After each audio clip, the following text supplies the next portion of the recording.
tonight, we drift into the quiet rhythm that rules every heartbeat, every sunrise, every life. Time. Once, the world had no ticking hands, no numbered hours, lamely the turning of the sky, the length of a shadow, the call of birds before dawn. People slept with the dark and woke with the light, guided by the slow breathing of the earth itself.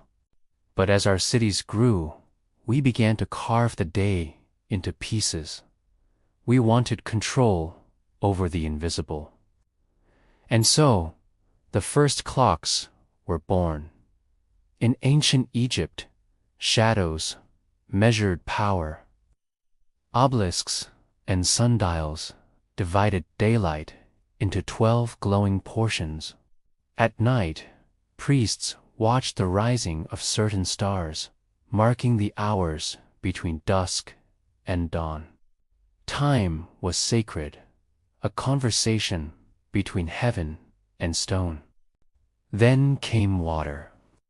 In Babylon and Greece, engineers built clepsydra water clocks, bowls that filled or emptied at a steady pace, each drop a heartbeat of civilization.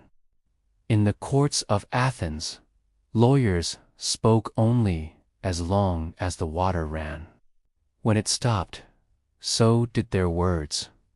Centuries later, monks sought order in silence.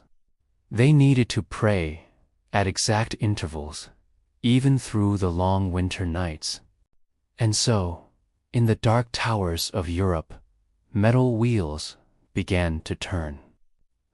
Weights fell, gears clicked, and the first mechanical clocks whispered the passing of the hours.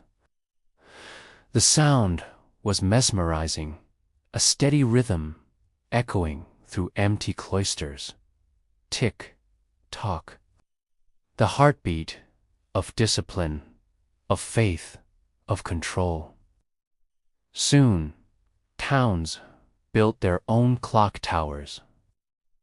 The bell became a voice of authority. It told bakers when to open, merchants when to trade, and lovers when to part. For the first time in history, an entire city could move in unison, a symphony conducted by iron and time. But something subtle changed. When we began to measure every hour, we also began to lose them. The day no longer floated, was divided. The sun was no longer a companion, it was a deadline. Then, as sailors crossed oceans, time itself became a weapon. Longitude, how far east or west a ship had traveled, could only be found by perfect timing. Empires rose and fell on the accuracy of a clock. In 1759, John Harrison built the marine chronometer, a small brass miracle that conquered the seas. The age of machines had begun. Factories turned the rhythm of work into the rhythm of gears. Every whistle, every shift, every breath synchronized with the clock on the wall.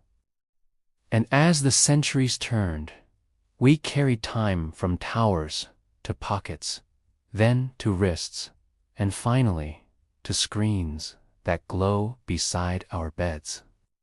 The old bell towers still stand, but their voices are drowned by digital chimes. Yet the need remains to mark the passing, to hold the present, to find peace in repetition. Listen now. In your room, a clock still ticks somewhere.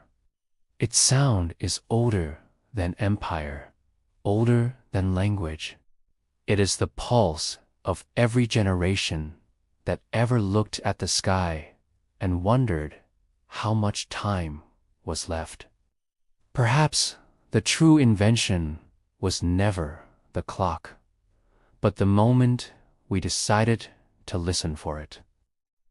And if you listen closely, beneath the ticking, you can still hear the world breathe, slow, patient, eternal.